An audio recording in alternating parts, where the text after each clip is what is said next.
This podcast is brought to you in association with HelloFresh. HelloFresh deliver all the fresh, quality ingredients and easy-to-follow recipes from a changing weekly menu for you to cook great tasting dinners from scratch at home. No planning, no shopping, just everything you need to put the delicious back into dinner time.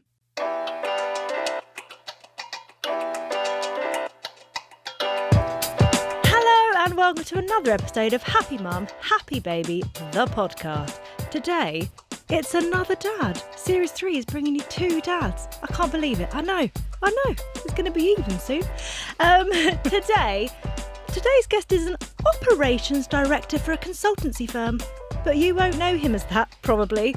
You'll know him from Instagram and his hilarious posts and the fact that he's just written a book called Forever Outnumbered. It is Simon Hooper, known as Father of Daughters. FOD! Hi there. Thank you for having me on.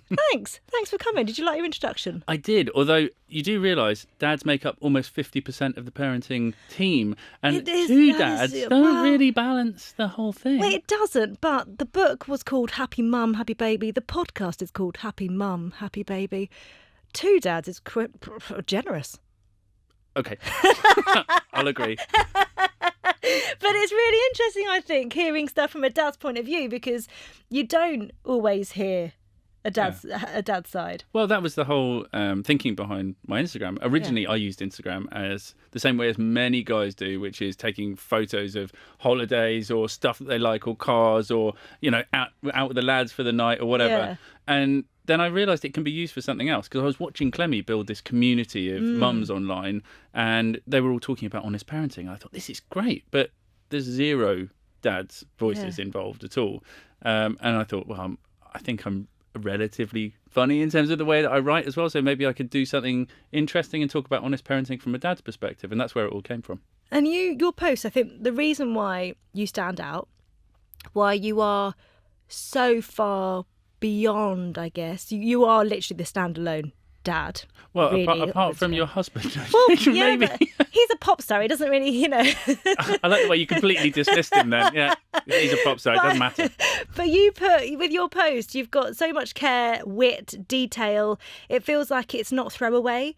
It's thought-provoking. It's turning those mundane situations that we all face and turning them into something hilarious for us all to...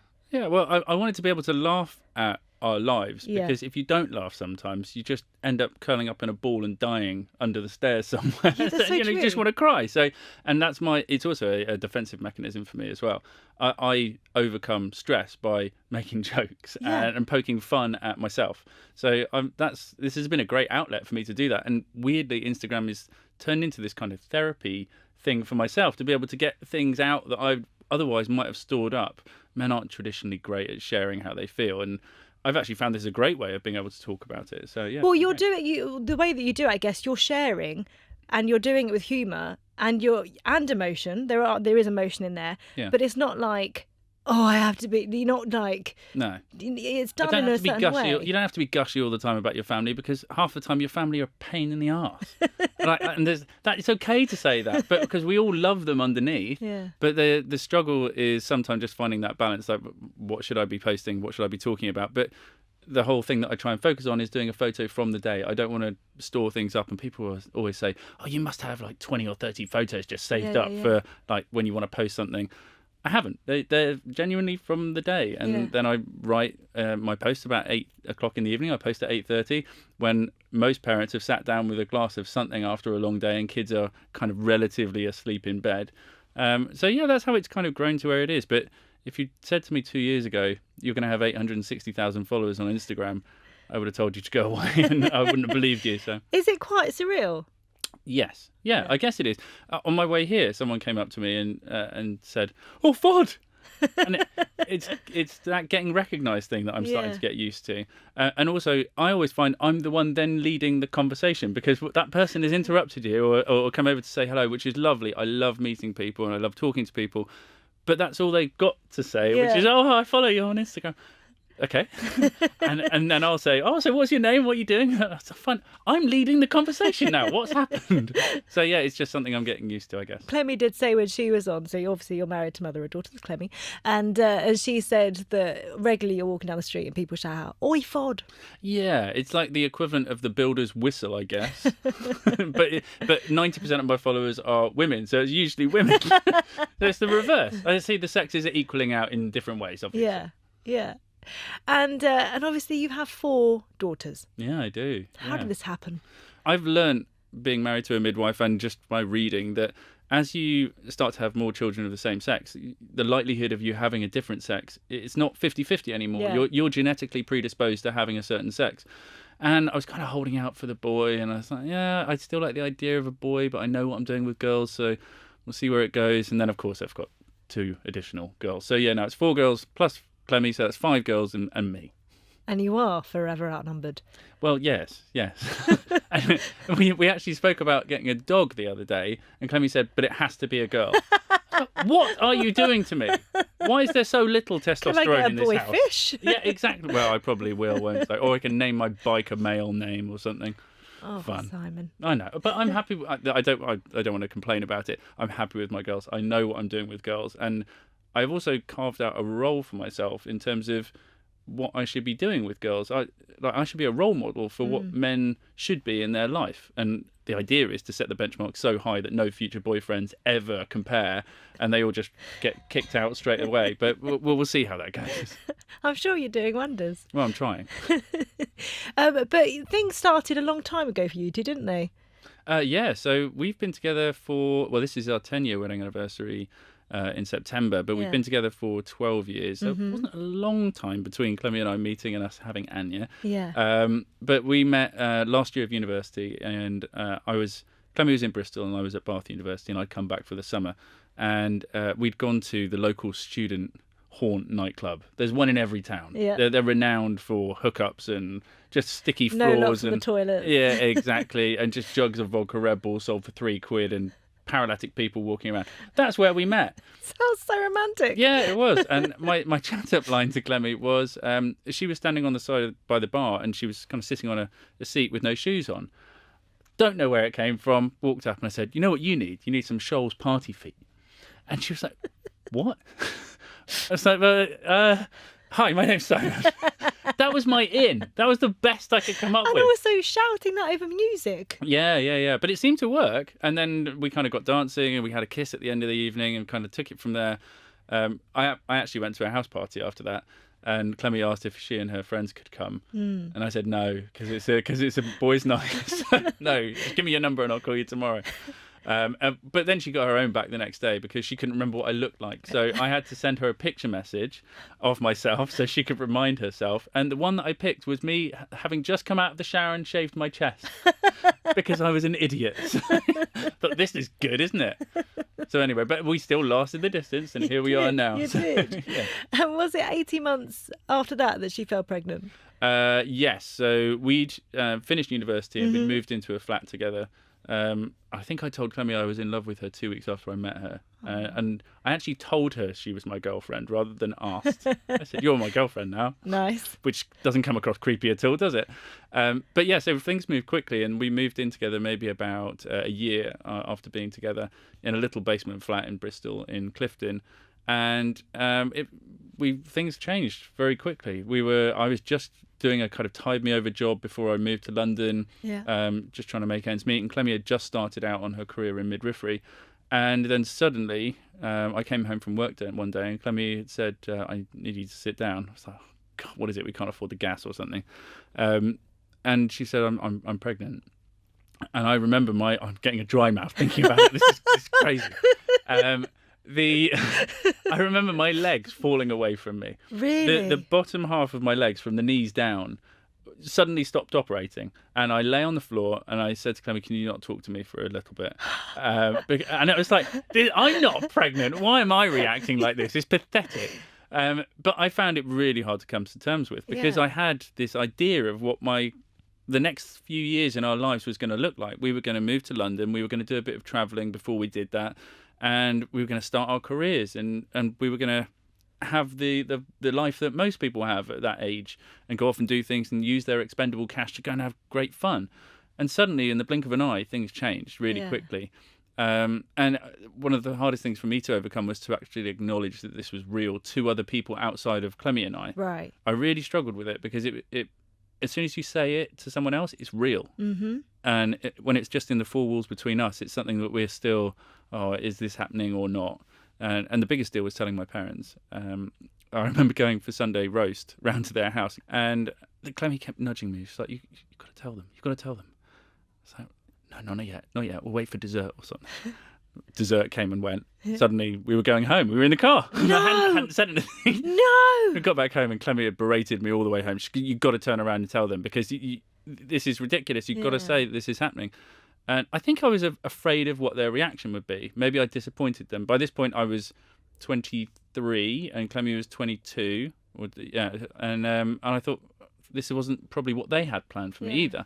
It was a long, winding journey to get here, but no, I wouldn't change it. No, I can't stop with babies now, so I think Clemmy might have something to say about that there. And how was it having your first, that moment that you actually met your first daughter? Oh, that was overwhelming. I think being married to a midwife, I'm a bit more aware of what my role should be, right? Yeah. And being an active birth partner and doing all that kind of stuff. So once I got over the fact I'm having a child, I actually got really involved in prenatal classes. Do you think that helped? Yes, to a degree. I think there were some things that were helpful. Some were just aimed at the mums, and it was like we were there to say that we were there, basically, to support, but we weren't really doing anything like breastfeeding workshops. I'm not going to get my nipples out and start, lactating. It's not going to help. So anyway, but it was good to actually meet other guys who were going through the same thing. I do remember one guy who turned up really badly hungover, and basically slept through the whole class. And his wife was burning laser beams into his head. And I thought, thank God I'm not that guy. That's quite good. But I found it useful to kind of upskill, if you know what I mean. And when it actually came to the labour, I knew roughly what I was supposed to be doing. But as I mentioned, my defensive technique when I'm stressed is to crack jokes. And so when Clemmy was in the pool and kind of getting nice and relaxed and serene, I was kind of pouring water over her back, and it was going well. And then I broke the silence by saying, it's just like pouring gravy over a big fat turkey. The look from the midwives...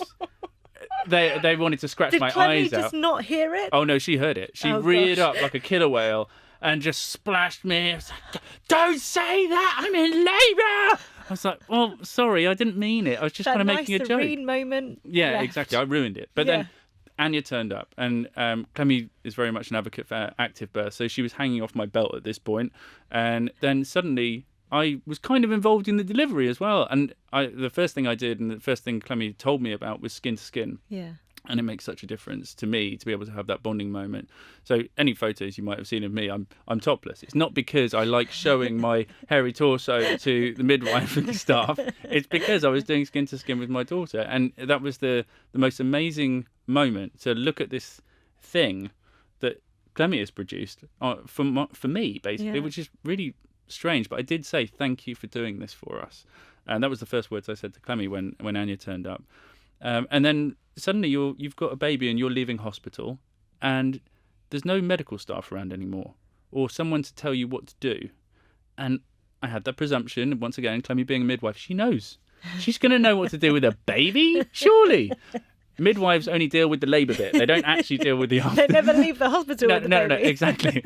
So I was kind of like, well, so we got home, plonked down on the sofa in her car seat, and I was like, so what do we do now? And I was like, I don't know. I've got no idea.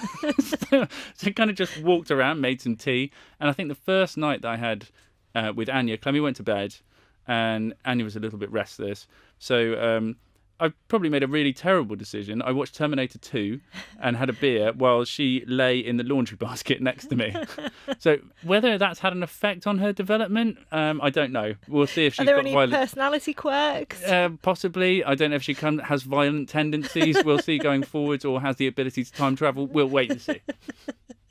It must have been really a strange period of time, because I've read that you were the first amongst your friends to Yeah. become parents. Yeah. So how was that? You know, you've had this massive life-changing experience. Life is never going to be the same, but people around you Carry on living their lives. Yeah. Yeah. Well, especially because my friends are guys in the main part, and 23-year-old guys don't think about babies that much. No.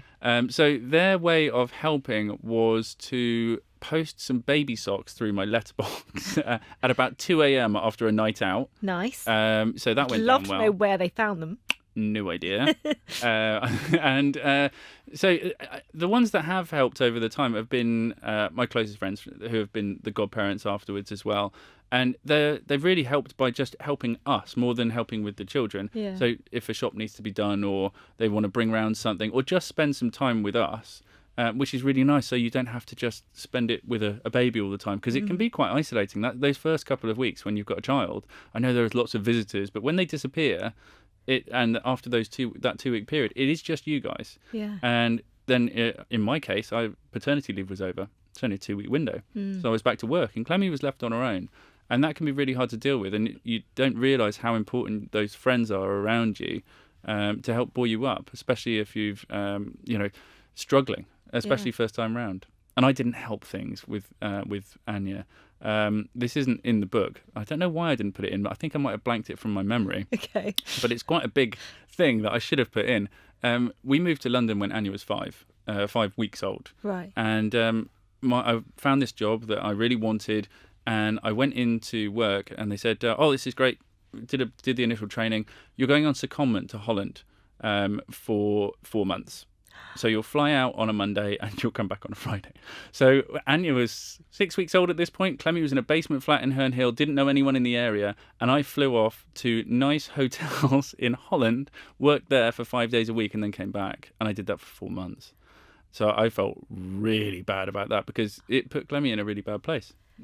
And it was my fault. But also I didn't feel like I had the strength to say no. And we didn't have money. We didn't have any money. We would just moved to London. We were paying more rent than we were used to in Bristol. Yeah. And Clemmy's maternity leave pay was okay. It was statutory kind of pay. We needed more money. And I didn't feel at the age of 24 I could say to my new employer who I'd worked with for a week, by the way, I can't travel. I've got a baby at home and I think it's going to put my family in a bad place. I just didn't feel like I had the strength to do that. And it's one of those regrets that I wish if I'd gone back now in time to be able to say, no, that's not going to work, or let's work out a different arrangement, because that's where we're going now with flexible working and all that kind of stuff.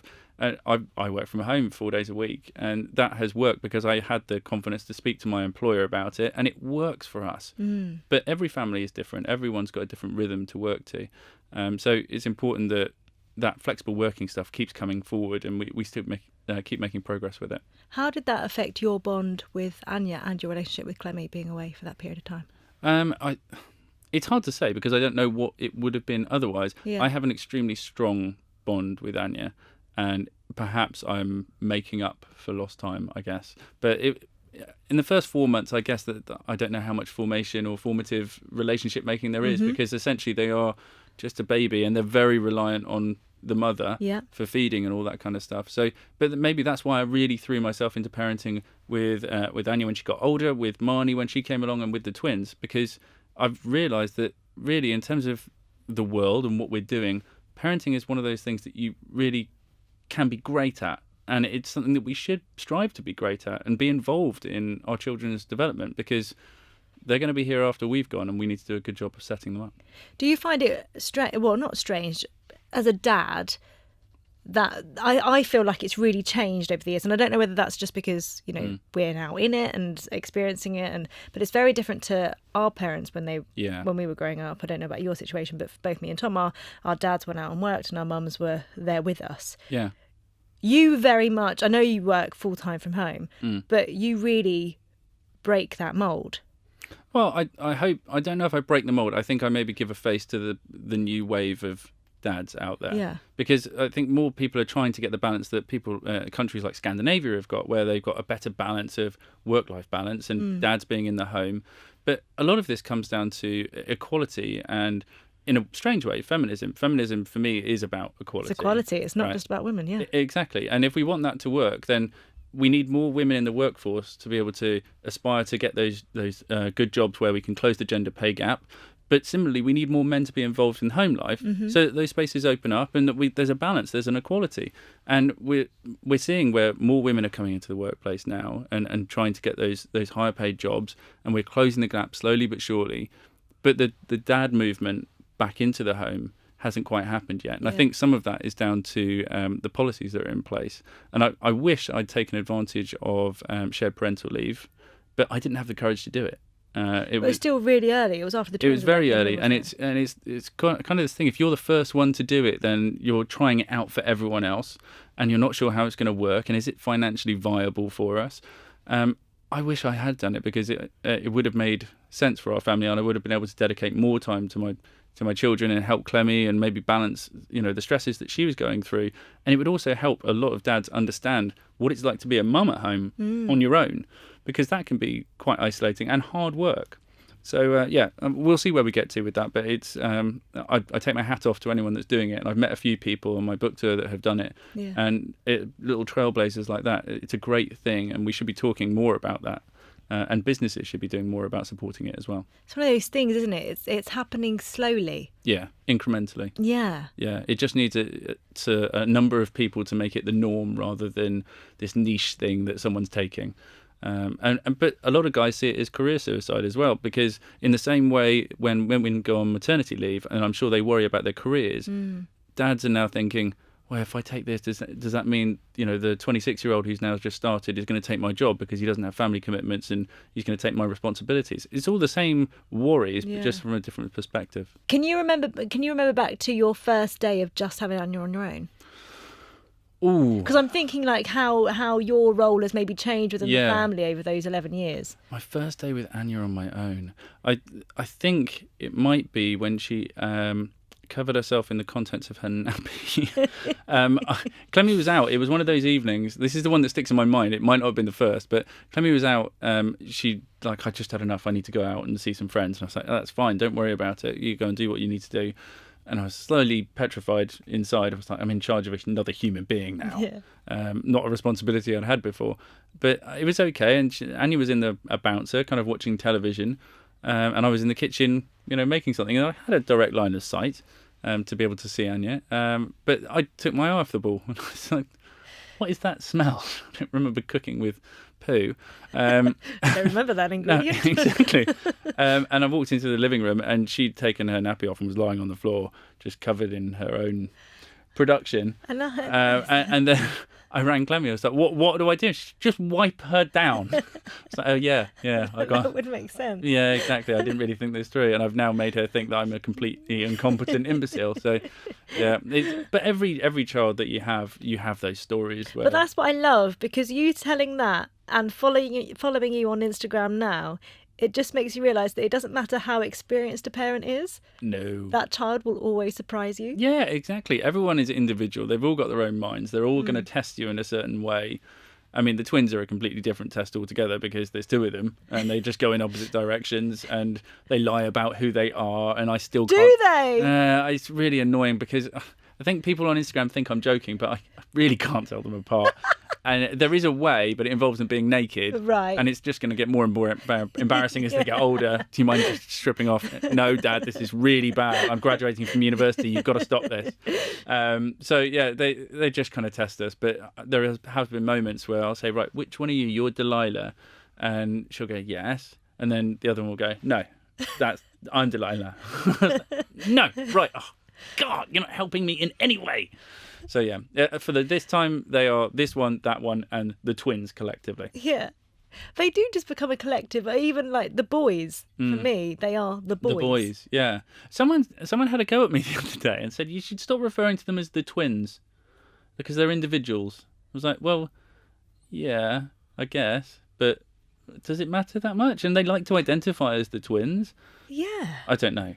Maybe they've got a point. maybe I should listen to them. But for the time being, when I refer to them, they are the twins. There's so many people knocking around in my family. I can't individually name them because I'll be here for days.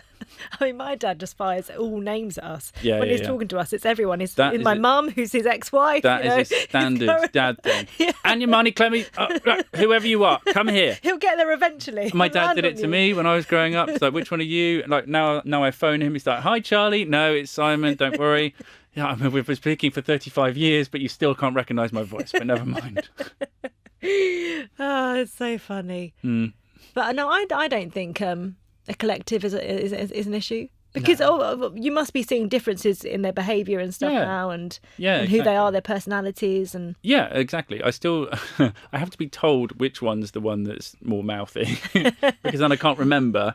I just maybe I need to pay more attention. I don't know. But the most frustrating thing is that the girls can all tell them apart now. Oh, really? Anya and Marnie can tell them. Clemmy can tell them. It's just me now. And the twins can tell them apart, obviously. But so I just need to get on with it. But I can see the character differences. Yeah. And weirdly, they are mirroring their older sisters. So one is very much Anya, one is very much Marnie. And I can't tell you which one because I Are they can't remember. closest to... So the one that's more like Marnie, is she closer to Marnie? And Yeah, I think they both spend more time with a different sibling. Yeah. But Anya's got to that age where she's 11 going on 15, so she spends a lot of time in her room. Yeah. Like playing on a screen, which I'm forever trying to confiscate, and like, can you be part of the family, please? That would be nice. Yeah. It's like, or calling her down for dinner and waiting 15 minutes and calling her again, and your food's cold, and I'm throwing it away. 3, 2, 1, a half, a quarter. Come on. Yeah, it's just it's a whole new learning experience. Yeah, for me. it must feel like you've got to a certain place, and now everything's changed. The rules have changed. Yeah. Well, while I'm still doing the old world stuff as well with the twins, so I'm still balancing it out. So I've got the new world of stuff that I'm learning about. What are you calling it? Tweenage girls. Yeah. Which is a whole new kettle of fish that I'm just kind of struggling with.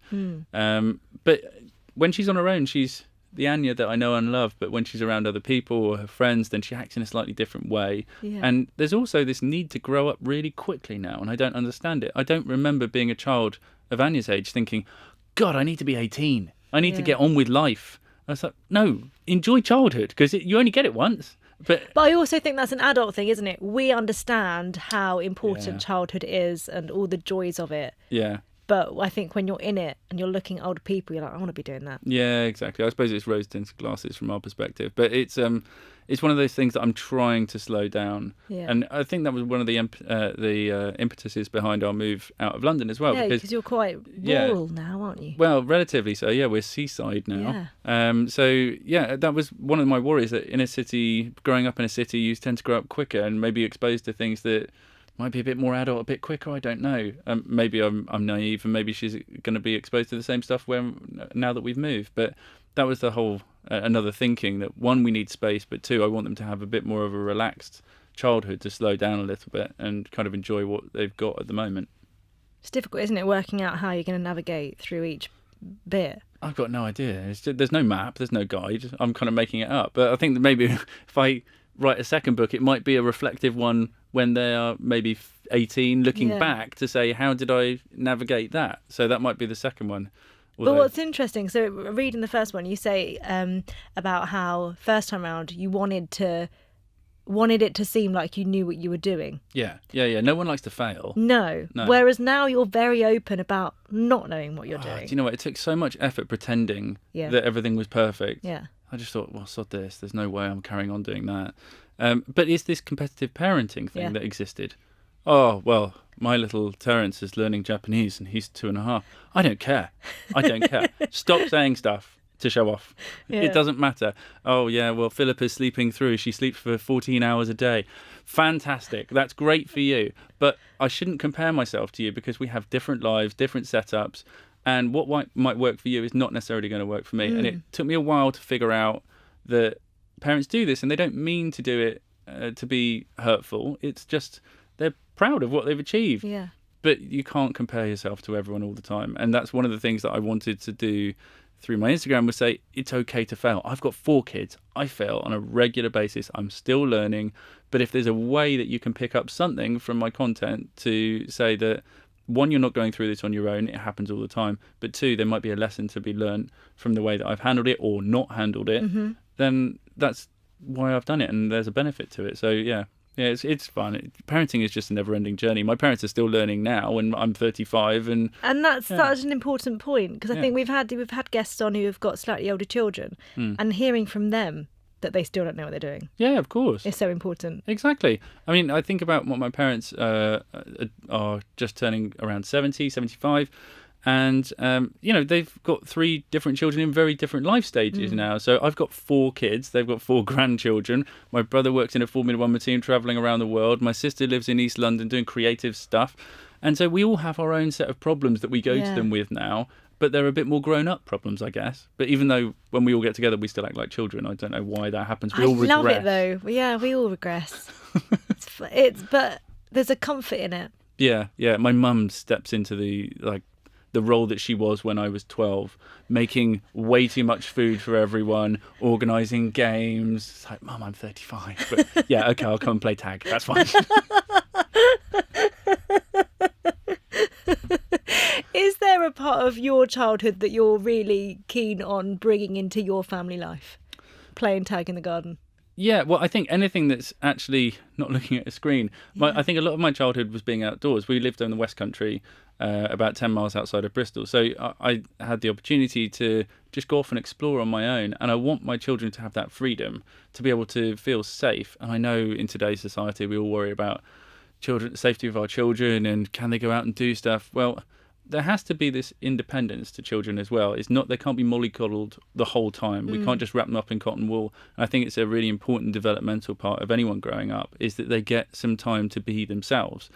And when I say that, I don't mean locked in a room looking at an iPad. I mean actually going out and exploring something. Yeah. So that's one of the things that I really want the girls to have, is a little bit of independence, like being able to walk down the street to go and see your friend, or going to the shops when you're 12 or 13, whatever it is, or getting the bus to school on your own.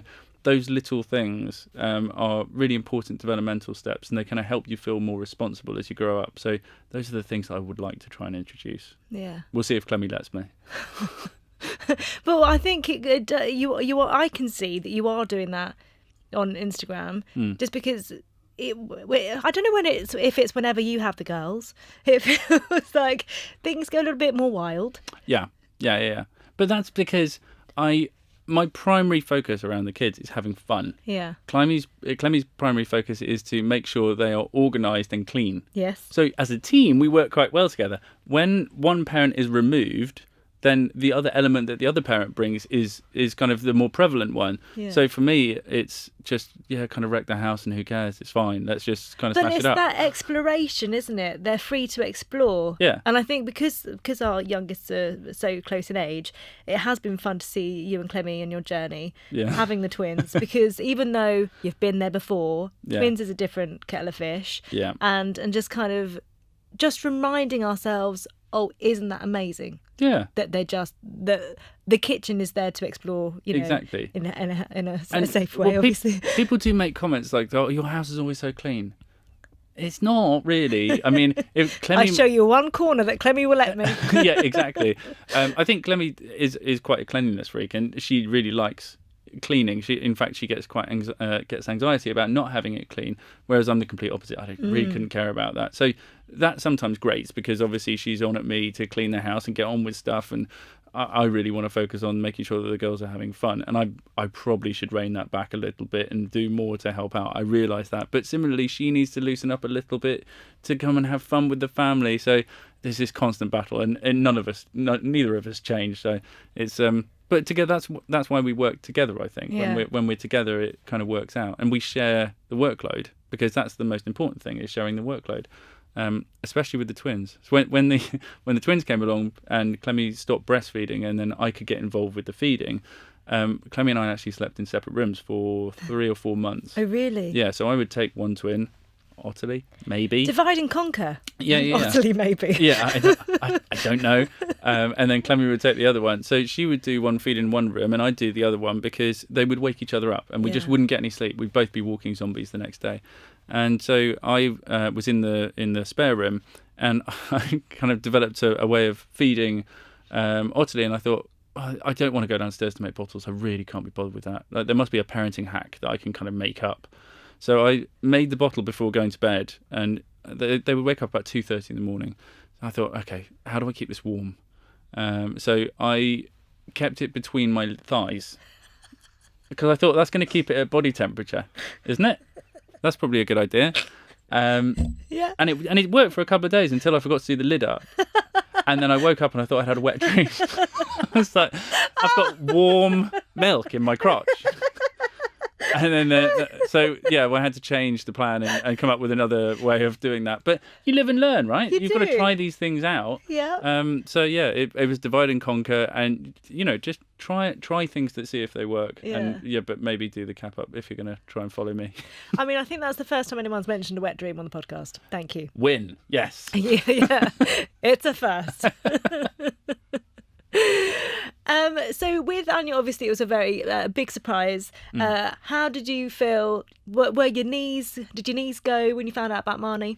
No. So weirdly, the process has been surprised, planned, and then the last two were surprised and planned at the same time, because obviously we planned for the third but got the full surprise. So, and obviously you found that out at the same time, I imagine, that the twin, that you were both there at the first scan to find out that it was twins. Well, we didn't quite find out that way, no. Oh, really? How did you find out? Well, so originally the first scan we were going to talk about Marnie, but I'll go with the twins at the moment. So when we found out the twins were coming along, the first scan showed one baby. Right. And there was like a baby eclipse in the background, a shadow. Yeah. Lurking, about to mug the other baby. So we were like, he said, well, I don't want to worry you, but it might be twins. We're like, but you'll need to come back in 2 weeks to find out. So now I've got 2 weeks of worrying about whether we've got twins or not, and not knowing. So Clemmy came back in, and she was working that day so she could get the scan done, and I couldn't make it because I was in an office meeting. And so Clemmy went on her own and found out, and it turned out it was twins.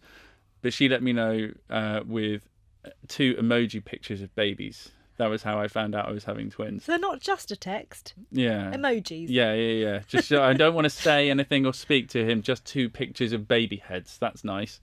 I was in the meeting and I immediately came out in a flop sweat and I was like, oh, God. Did you get it in the meeting? Yeah. I was kind of sat there. I was jeez, oh my God.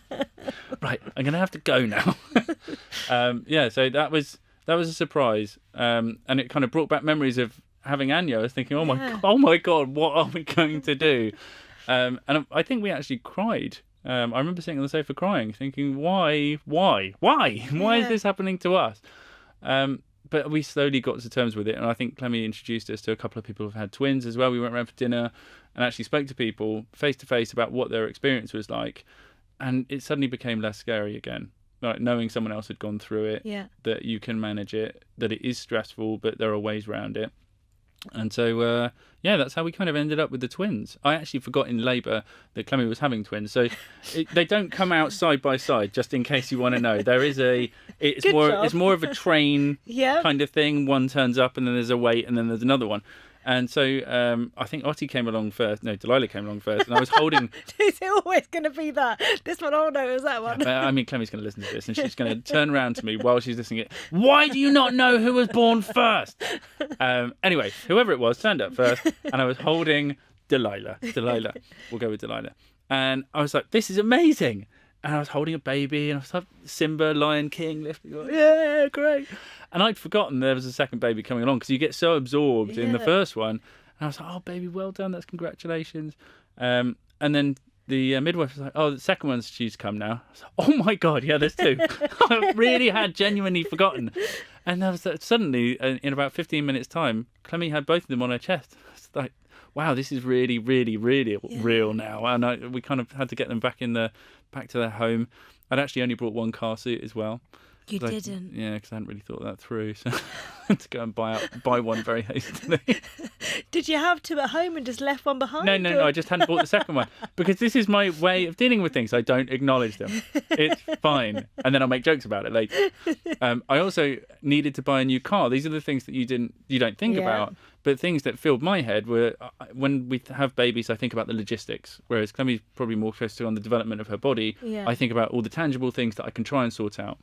And so we'd had an estate car, but now we have 6 children. Oh no, 6, a family of 6. Oh my God, no, we don't have 6 children. We have a family of 6. So that means we now have to get like an SUV or like a people carrier kind of thing. But I didn't want to say goodbye to the nice car that I had. And I found it really sad. So I didn't put it up for sale. I just left it and left it and left it. So for a while, we were driving around in a car that was too small for us. And I was like, you've got to sell the car. One person's going to have to walk, guys. Who's it going to be? Yeah, exactly. Well, I mean, I thought, how often are we really going to be in the car together as all a 6? The time. Well, it turns out quite a lot, yeah. But I thought maybe if we just don't, I'll stay at home. We don't need to get a new car. I bet you take Clement everyone. loved the idea of going out with 4 kids. Didn't really last very long. So yeah, now we've got the kind of big people carrier thing, and we could, but it, who knows? I might have to upgrade that one at some point. And now I'm attached to this one, so I won't be able to get rid of it. I think cars is something that you really don't think about when you're having kids. I do. I did. But I mean, now, I'm expecting my 3rd. All of a sudden, we're like, all the kids need an Isofix. Yeah, Isofix. And cars don't No one knows about Isofix if you don't have a kid. No, it's crazy, isn't it? Just that annoying bar in the middle of the back of the seat. Yeah. But yeah, it's really important. I didn't realise when I was putting the car seat in, that's how you were supposed to fix them. So the first time, I didn't read the instructions. Yeah. Why didn't I read those? I can't be beaten by a car You're so seat. above that. Yeah, exactly. I'm a man. I can beat a car seat. Put it in, and then I realised that all those noises that I'd been hearing in the area were Dad's fitting car seats, because I was now making those noises, and I was trying to get the lap strap across, and then I thought, oh, this isn't working, and then Clemmy came out and said, it's got Isofix. What is that?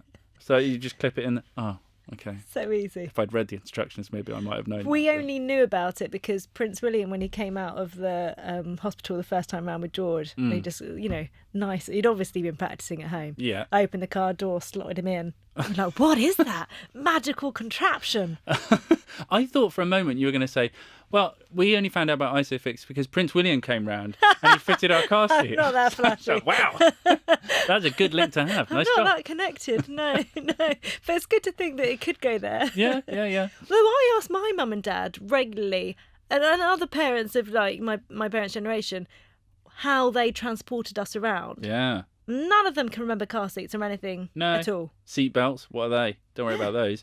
My dad told me that he went for, because there was no drink driving rules at some point, and he took Mum, this was before we were around obviously, but he took Mum for New Year's Eve down in Plymouth, and they'd had like a bottle of gin and then just drove back on the motorway.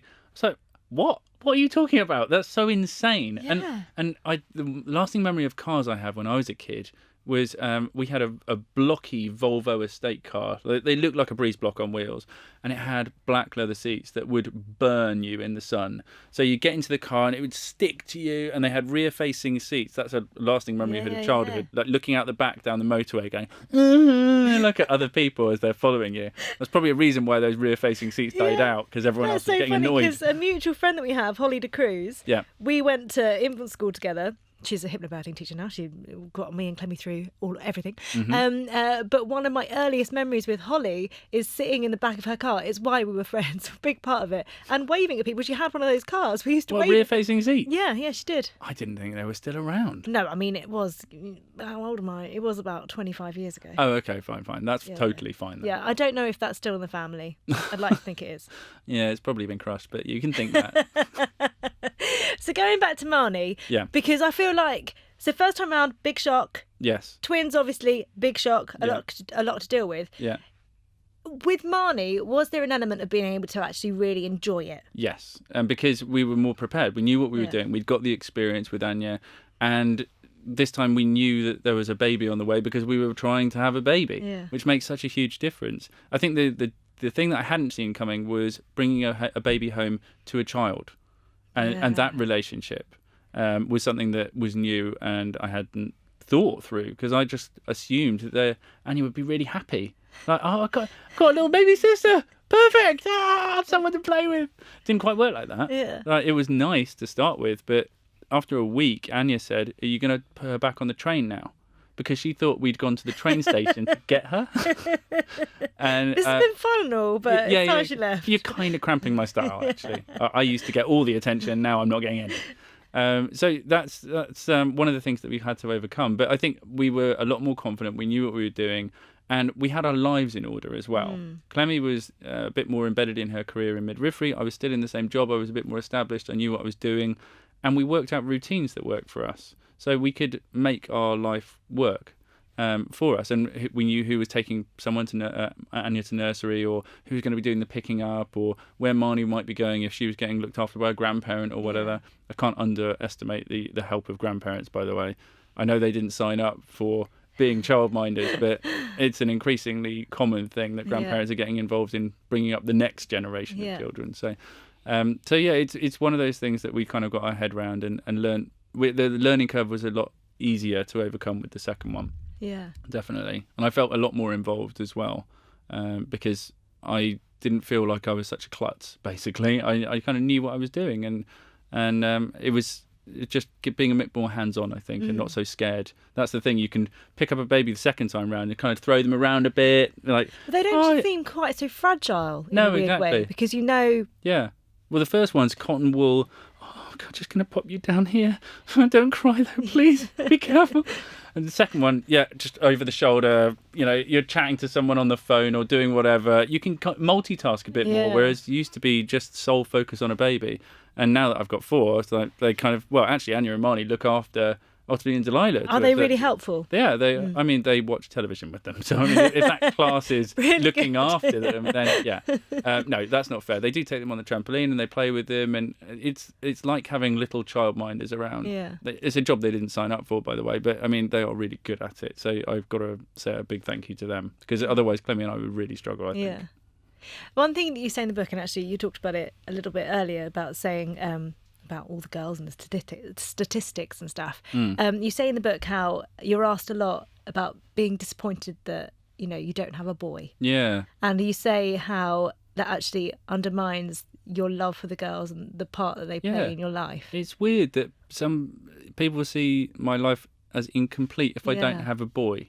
Like, it's a strange thing to say. And I know when I started out on this journey, I loved the idea of a boy. That would be great, because you're a boy. I am a boy. I know what I'm about, and I can bring up a little version of me, and we can do the same things, and we can dress the same and go and play football and stuff.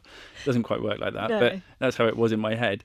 But then, people ask the question, you can try for a boy. No. I know what I'm doing. I've got the girls, and it doesn't matter what sex they are. These are my children, and I'm happy with whatever I've got. And to be honest with you, if that boy ever did come along, he'd be so left out. He'd be buried in glitter and, pink fairy clothes and makeup. So my brother had that, and he just had 2 older sisters. Oh, yeah. Well, I think it's a good thing that he hasn't showed up. Let's put it that way. If you could go back and give your 23-year-old self advice, that young man whose knees were buckled by the news, what would you say? I think it would be, don't compare yourself to others. I know I mentioned it before, but that was my thing to start with, because I didn't know what parenting was about. The only things the benchmarks that I had were my own parents, who were great and gave me lots of advice and guidance. But you kind of look around to the antenatal classes and the other classes that you end up going to, or the meet and greets with other mums and dads in the areas, and you start to compare yourself with them. They've bought that pram, I should have that, and blah, blah, blah. Everyone's life is different. Do the best you can do. Focus on you and focus on your family, and try not to compare yourself to others, because what the facade that you might see is probably not the reality. Everyone struggles, even if they make out it's easy, and it's not. So, do you think, on some level, you sharing stuff now, it's almost for that 23-year-old? It absolutely is, yeah. And so the book was aimed at men and women. I wanted women to be able to read it to understand a male perspective of parenting, but for men to read it to understand that I'm going through this with you, and also if you're going through this the first time, maybe you can learn stuff from me, because I messed up a lot, and you can figure out what you can take from it. And some of the messages that I've had are from dads, first-time dads, who are like, I was really worried about this, and I'm about to have my first child, but I've read your book, and it's made it not so scary anymore, because I know that someone else has gone through it, and I'm actually in the same situation as you. My children, my friends haven't had children yet, so I'm the first one. And it's knowing someone out there has gone through this before, makes it not so scary. So yeah, I'm glad I managed to get it down on paper, even though it kind of meant that I didn't sleep for 9 months. So Oh, I know that feeling. yeah, I bet you do. And what has been the biggest surprise so far in parenthood? I think my own patience. I've got more patience than I thought I had ever. And I don't know if that's a good thing or a bad thing. Maybe I should break a little bit earlier sometimes to give Clemmy a break. But I seem to let things just go and go and go, and I can deal with the stress a lot better than I thought I could. I think the other thing that could just surprise me is the children are really funny. They're really funny, and they don't intend to be. They just say stupid things or do silly things, and then I find myself laughing along. I think they may have reduced my humour levels down to toilet humour as well, or maybe it never left there, I don't know.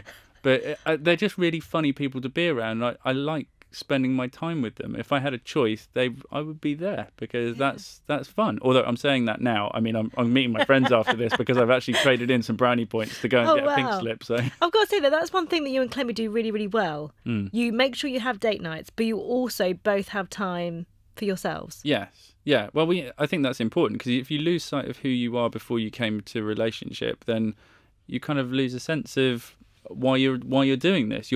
And you get stuck with being just parents. We're not just parents. We all have our hopes and dreams and ambitions and things that we want to do with our lives, and we've given each other space to be able to do that and kind of follow through and follow our dreams a little bit. So, yeah, it's been an incredible journey when I look back at it in the entirety of its 12 years. But I mean, in hindsight, it's been incredible. That sounded bad, didn't it? No.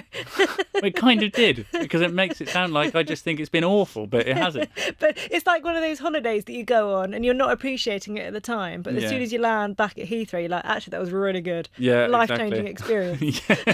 I think we're about to go on one of those holidays next week. Really? Amazing.